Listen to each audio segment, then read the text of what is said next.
one. Night after night, politicians and other leaders were telling Americans that Sputnik revealed that we were at great risk. Not just our pride, but our security is at stake. If Russia wins dominance of this completely new area, well, I think the consequences are fairly plain. Probable Soviet world domination. We choose to go to the moon in this decade and do the other things, not because they are easy, but because they are hard. Because that challenge is one that we're willing to accept, one we are unwilling to postpone, and one we intend to win.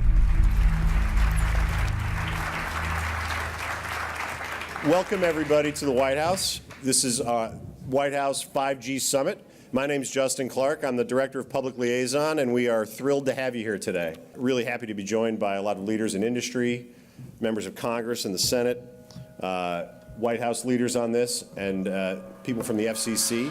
Before we start, one, we are government, so don't assume we know anything, okay? I do agree. I don't know anything.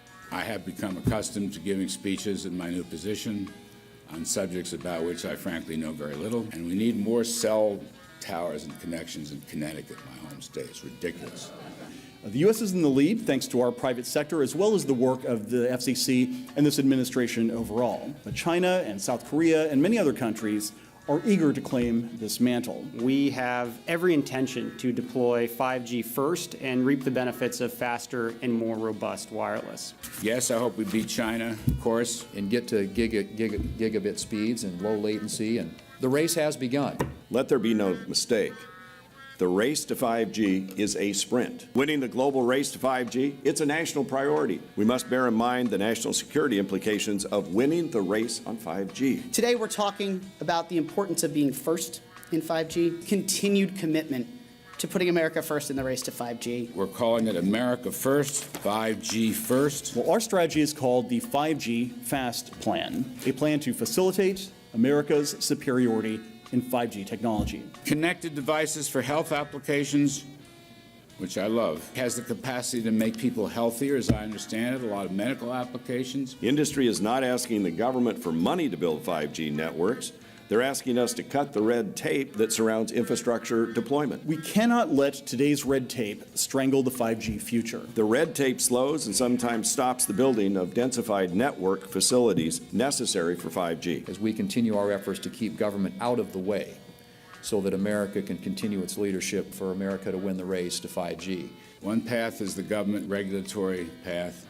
The other path is the private enterprise free market.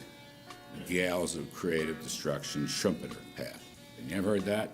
Gales of creative destruction? It just means let it rip. The new replaces the old.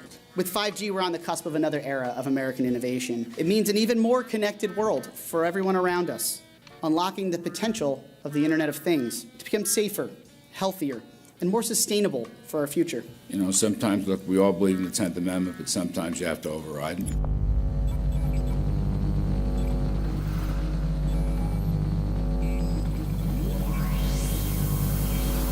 By the way, the 1996 bill permits that kind of override. We're not here to be completely heavy-handed, but sometimes you got to do what you got to do. And some of these states or cities that don't want to cooperate want to shake us down. We can't allow obstacles and barriers to stop this movement. That's all.